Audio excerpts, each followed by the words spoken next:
Good morning students. तो आज हम लोग अपनी स्टीरियोकेमिस्ट्री का नया टॉपिक शुरू करेंगे जो कि इरिथ्रो और थ्रियो कॉन्फ़िगरेशन। इससे पहले हम लोगों ने कितने कॉन्फ़िगरेशंस पढ़ लिए? देखिए मैं बताता हूं। हम लोगों ने पढ़ लिया small D and small L, capital D and capital L, capital R and capital S, और अब हम पढ़ने जा रहे हैं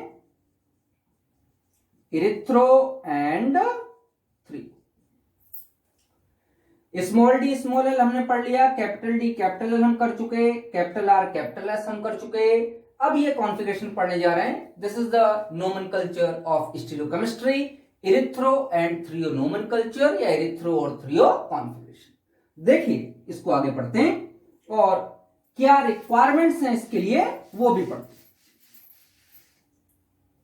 तो हम लोग पढ़ने जा रहे हैं erythro and threo configuration.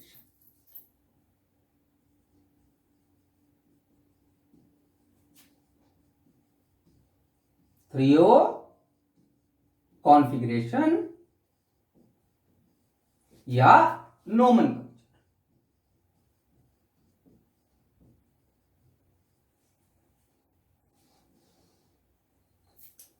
Erythro और थ्रियो नोमेनकल्चर के लिए क्या रिक्वायरमेंट्स हैं? देखिए, number first, applicable only for the compounds having पहला 2 chiral carbon atoms, means 2 asymmetric centers are present। दो एसिमेट्रिक सेंटर प्रेजेंट होने चाहिए, 2 किरल कार्बन प्रेजेंट होने चाहिए, तो ही इरिथ्रो और थ्रियो एप्लीकेबल होगा। नंबर दूसरा, minimum of one group must be identical. उन 2 किरल कार्बन से जुड़ा हुआ एक ग्रुप, कम से कम एक ग्रुप आइडेंटिकल। पहली बात तो सिर्फ 2 किरल कार्बन होने चाहिए। दूसरी बात, उन 2 किरल कार्बन से जुड़ा हुआ कम से कम कोई एक ग्रुप आइडेंटिकल होना चाहिए। तो क्या होगा? होगा ये इफ आइडेंटिकल ग्रुप, और ध्यान रखिएगा बोथ हॉरिजॉन्टल, दोनों ग्रुप जो लगे हुए हों वो कैसे लगे हों? Horizontal. If both identical group are on same side of Fisher projection,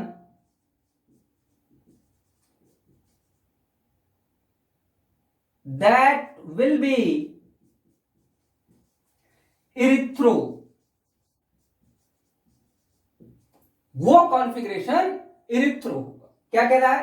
if identical group both horizontal, दोनों हॉरिजॉन्टल पोजीशन पर लगे हुए group are on the same side of Fisher projection, Fisher projection पर सेम साइड लगे हों तो उसको क्या कहेंगे? Erythro. If identical group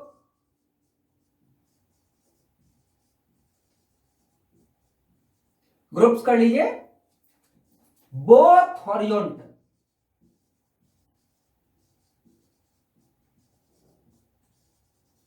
are on opposite sides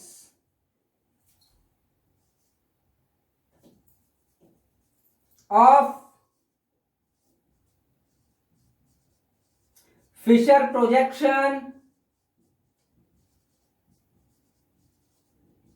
that will be 3O। देखो बेटा, इसको 2 मिनट देखिए फिर लिखिएगा। Applicable only for the compounds having, उन्हीं के लिए एप्लीकेबल है जिनके पास, पहली बात, सिर्फ 2 एसिमेट्रिक सेंटर्स हों, मींस 2 किरल कार्बन एटम्स प्रेजेंट हो। यहां मैं किरल कार्बन एटम्स की जगह एसिमेट्रिक सेंटर, एसिमेट्रिक सेंटर्स भी, सिर्फ 2 एसिमेट्रिक सेंटर्स प्रेजेंट हो उनके लिए काम करेगा, और उनमें जुड़ा हुआ कम से कम कोई एक ग्रुप सेम हो, आइडेंटिकल हो, तब काम करेगा। होगा क्या, कैसे पहचानेंगे? कह रहा है इफ आइडेंटिकल ग्रुप्स, जो आइडेंटिकल ग्रुप्स हैं, बोथ हॉरिजॉन्टल, दोनों हॉरिजॉन्टल लगे हों। किसके horizontal? Are on the same side of Fisher projection. Horizontal कैसे देखेंगे? In the Fisher projection, Fisher projection में हॉरिजॉन्टल लगे होंगे। Are on the same side, अगर वो दोनों सेम साइड है तो दैट विल बी इरिथ्रो, तो उसको हम लोग क्या कहेंगे? इरिथ्रोफॉर्म या erythro configuration. If identical groups both horizontal, फिर ये कह रहा है हॉरिजॉन्टल होने चाहिए, are on the opposite side, अगर ये दोनों अपोजिट साइड पर हैं of Fisher projection, Fisher projection के अपोजिट साइड पर है horizontal groups, that will be 3O, तो उसको हम लोग क्या कहेंगे? 3O। इसको उतारिए, मैं एग्जाम्पल बताता हूं। पॉज करके उतार लो बेटा, मैं एग्जाम्पल बताता हूं। देखिए,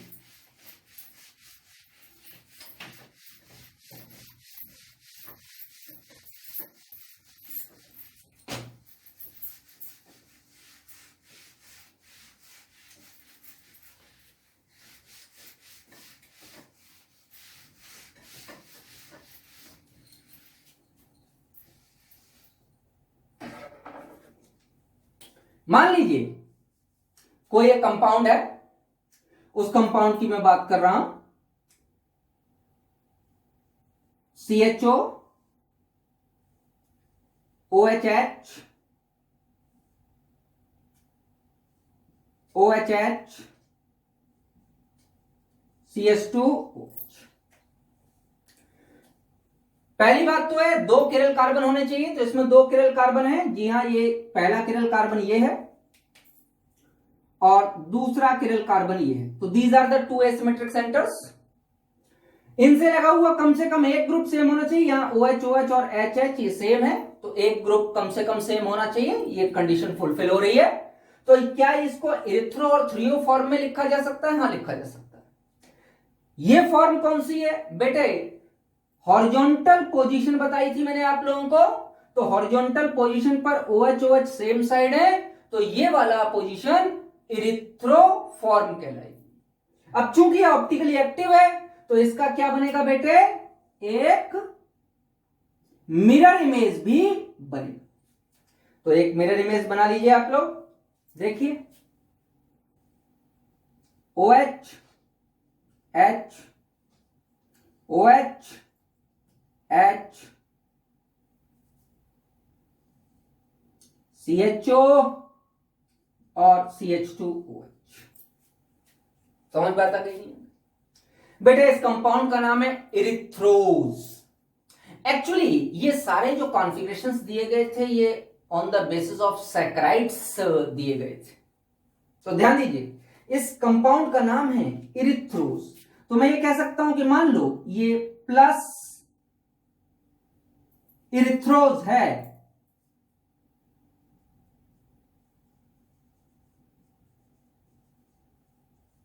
तो ये वाला माइनस इरिथ्रोज। तो स्ट्रक्चर नंबर ए और स्ट्रक्चर नंबर बी, इन दोनों की मैं बात करूं तो structure number A and B are erythro enantiomers. ये दोनों, क्योंकि ये जो ग्रुप्स हैं ये आइडेंटिकल ग्रुप, सेम साइड हैं, तो ये दोनों इरिथ्रो एनेंशियोमर्स कहलाएंगे। अब क्या कह रहा है? दूसरी कंडीशन मैंने आप लोगों को बताई थी कि अगर हॉरिजॉन्टल पोजीशन पे लगे हुए आइडेंटिकल ग्रुप्स फिशर प्रोजेक्शन में अपोजिट साइड है। देखिए OH H CHO OH H CH2OH, तो इसका भी एक मिरर इमेज बन जाएगा। OH H H OH और ये CHO और यहां क्या बन जाएगा CH2OH। अगर मैं ये कहूं कि ये +3 O's है तो ये -3 O's हो जाएगा।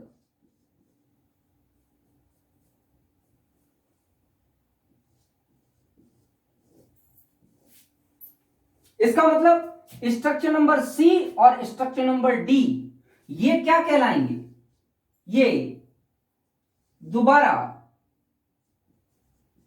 एनेंशियोमर तो होंगे लेकिन 3O एनेंशियोमर्स क्या बन जाएंगे बेटे, 3O एनेंशियोमर्स।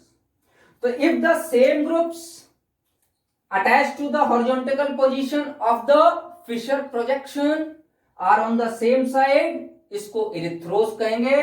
और अगर ये डिफरेंट साइड जुड़े हैं तो इसको 3O फॉर्म कहेंगे। ये 3O's बन गए, ये कंपाउंड का नाम है 3O's। तो ये कॉन्फ़िगरेशन कहीं पर भी एप्लीकेबल है। ये तो मैंने एक आपको एग्जाम्पल बता दिया इरिथ्रोस और 3O's का। वहां पर एप्लीकेबल है जहां पर 2 एसिमेट्रिक सेंटर्स प्रेजेंट हों और उनसे लगा हुआ कम से कम कोई एक ग्रुप सेम हो।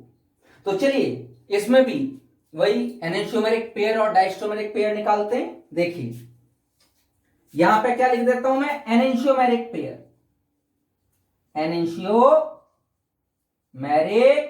पेयर। पहला एनेंशियोमेरिक पेयर बन जाएगा A एंड B, जिसको मैं कहूंगा इरिथ्रो एनेंशियोमर। और दूसरा बन जाएगा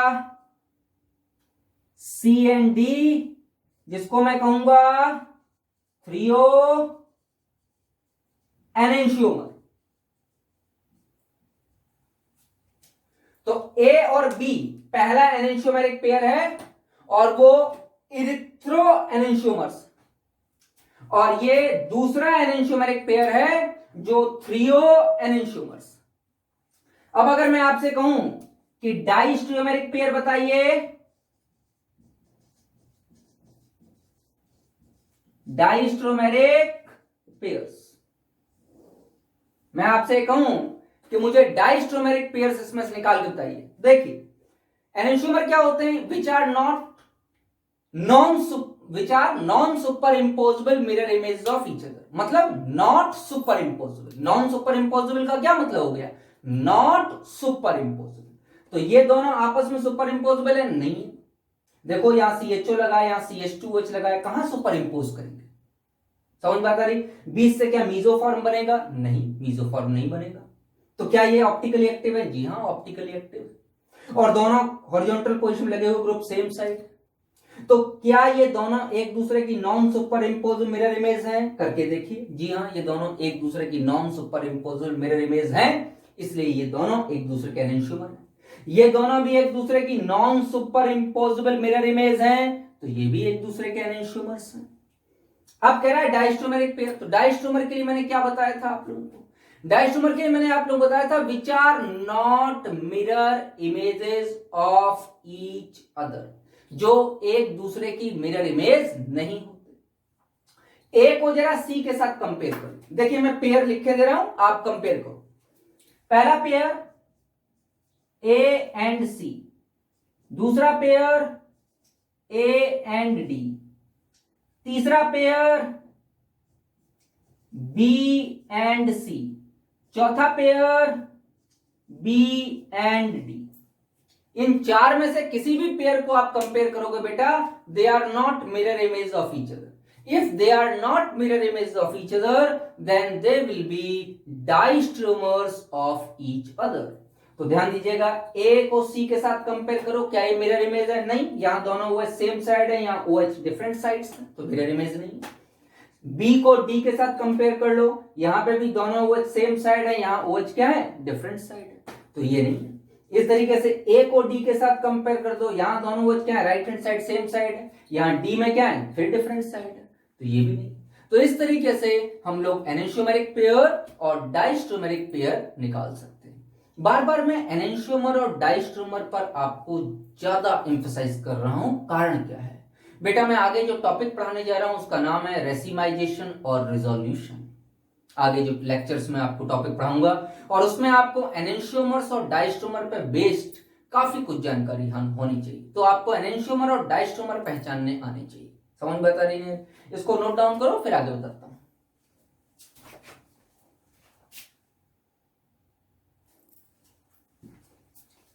तो देखो बेटा, मैं आपको एनेंशियोमर्स और डाइस्ट्रोमर के बारे में बताने जा रहा हूं। हमने इरिथ्रो थ्रियो तक सारे कॉन्फ़िगरेशंस पढ़ लिए, तो एक दो बातें याद कर लो। पहला, enantiomers.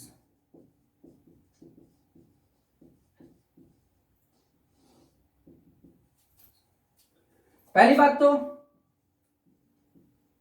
Same molecular formula and structural formula, ये सेम। दूसरी बात,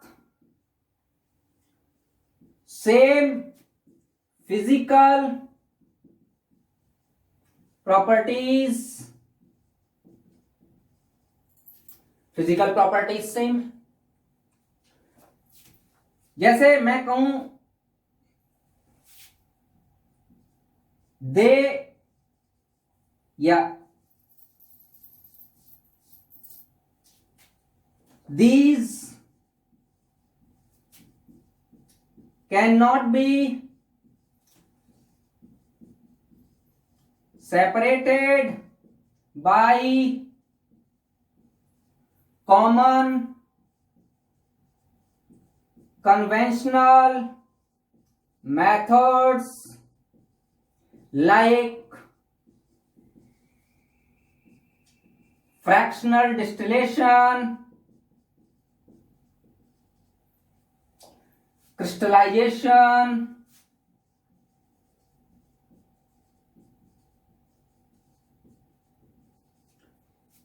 फ्रैक्शनल डिस्टिलेशन और क्रिस्टलाइजेशन से ये सेपरेट नहीं हो सकते। इनकी फिजिकल प्रॉपर्टीज सेम होती हैं, जैसे इनकी सॉल्युबिलिटी, इनके मेल्टिंग पॉइंट, इनके बॉइलिंग पॉइंट, यहां लिख लेना, accept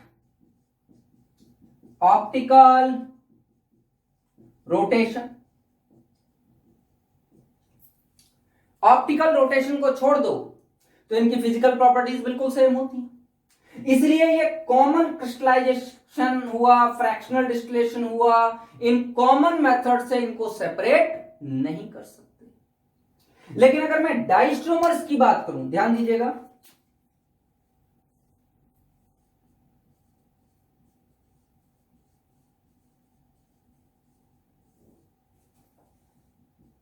have same molecular formula, structural formula, ये तो इसमें भी होगा, लेकिन डिफरेंट फिजिकल प्रॉपर्टीज, इनकी फिजिकल प्रॉपर्टीज डिफरेंट होंगी। जैसे solubility, melting point, boiling point, ये प्रॉपर्टीज इनकी डिफरेंट होंगी। अगला, can be separated by fractional distillation या क्रिस्टलाइजेशन।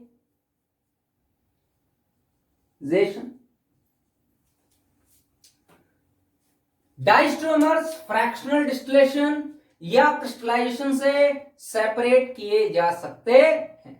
एनेंशियोमर्स को हम नॉर्मल कन्वेंशनल मेथड से कभी भी सेपरेट नहीं कर पाएंगे। समझ में आता है? इसको लिखिए, आगे बताता हूं।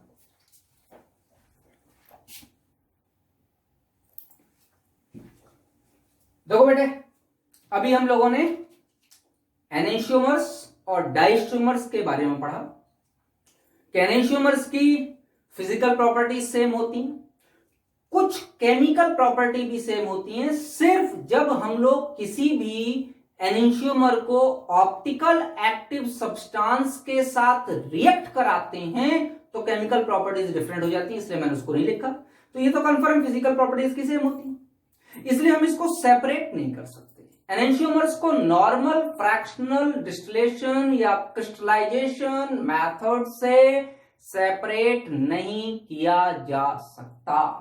ये बात नोट कर लेनी है, तो अपनी कॉपी में क्या काम कर लो, नोट कर लेनी है ये बात कि enantiomers can not be separated by fractional distillation method और क्रिस्टलाइजेशन मेथड।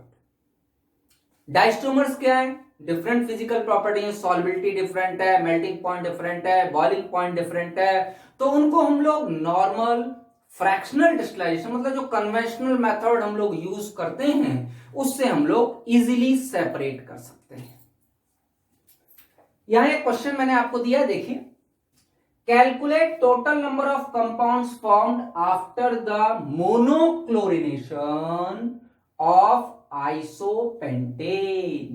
आइसोपेंटेन का मोनोक्लोरिनेशन कीजिए और उसके बाद जितने कंपाउंड बनते हैं वो बताइए।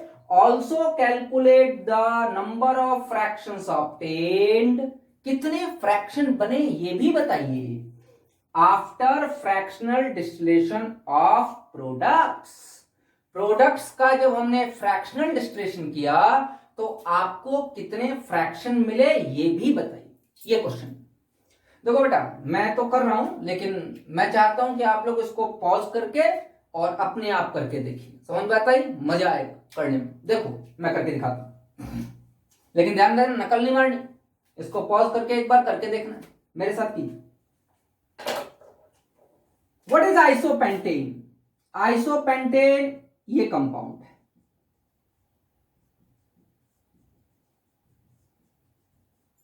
ये आइसोपेंटेन है। अगर मोनोक्लोरिनेशन करेंगे,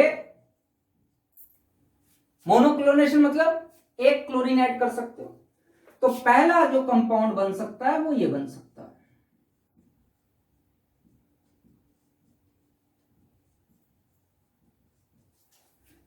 दूसरा जो कंपाउंड बनेगा वो ये बनेगा।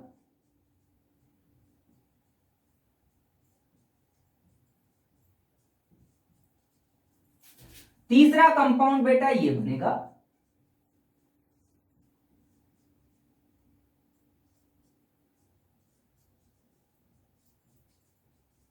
और जो चौथा कंपाउंड बनेगा बेटे वो ये बनेगा।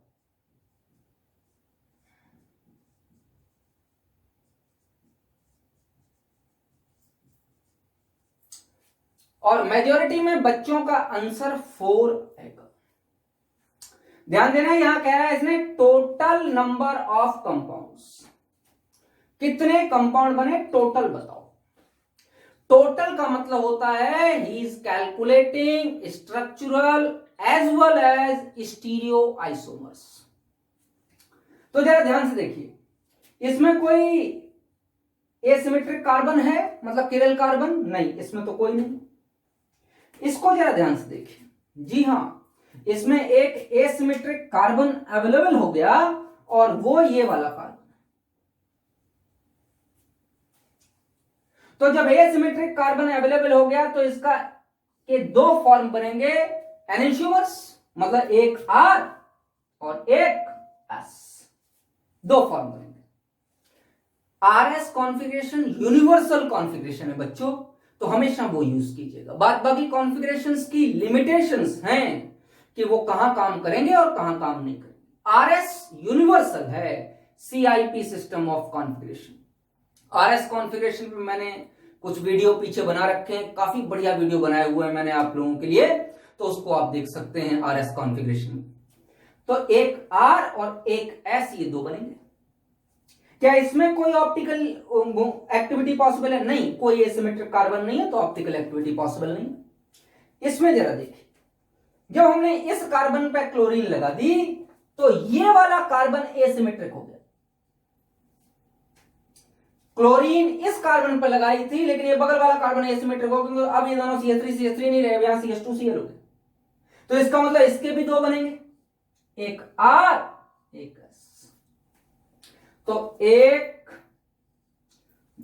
2 3 4 5 6। तो जो कह रहा है कि total number of compounds formed, उसका आंसर तो है 6। अधिकतर बच्चे इसका आंसर 4 लिखेंगे। ध्यान रखिएगा, टोटल कितने कंपाउंड्स बने? 6। अब कह रहा है मोनोक्लोरिनेशन ऑफ आइसोपेंटेन, अगर आइसोपेंटेन का मैं मोनोक्लोरिनेशन कर दूं तो कितने कंपाउंड बनते हैं? तो 6 बनते हैं। Also calculate the number of fractions obtained, कितने फ्रैक्शन मिलेंगे आफ्टर, कब? Fractional distillation of products. Products का अगर मैं फ्रैक्शनल डिस्टिलेशन कर दूं तो कितने कंपाउंड हम लोगों को मिले, कितने फ्रैक्शंस हम लोगों को मिले, कंपाउंड नहीं, कितने फ्रैक्शंस हम लोगों को मिले, ये क्वेश्चन में। बेटा अभी अभी मैंने आप लोगों को एक बात बताया, enantiomers can never be fractional distillate. Enantiomers को फ्रैक्शनल डिस्टिलेशन से सेपरेट नहीं कर पाओगे। इसका मतलब ये एनेंशियोमर है RS, एक दूसरे के एनेंशियोमर है, ये एक दूसरे के एनेंशियोमर है।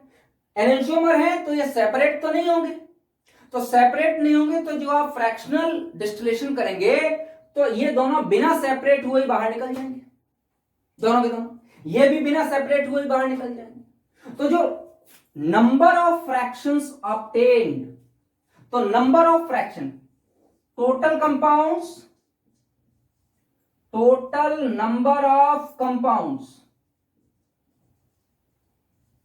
का आंसर है 6, और टोटल फ्रैक्शंस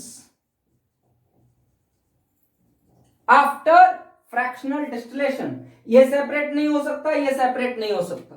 तो 1 2 3 4, तो टोटल फ्रैक्शन हमको कितने मिलेंगे बेटे? 4। समझ बात आ रही है? ये मैंने आपको इसलिए क्वेश्चन कराया है, मैंने आपको डाइस्ट्रोमर और एनेंशियोमर्स के बारे में जानकारी दी। इसके जस्ट आगे वाले लेक्चर में हम इस बहुत इंपॉर्टेंट टॉपिक पढ़ने जा रहे हैं, racemic mixture, resolution, racemization, enantiomeric excess और एक आध दो उसकी कैलकुलेशंस। ठीक है, आप लोग इसको कीजिए। मिलते हैं अगले लेक्चर।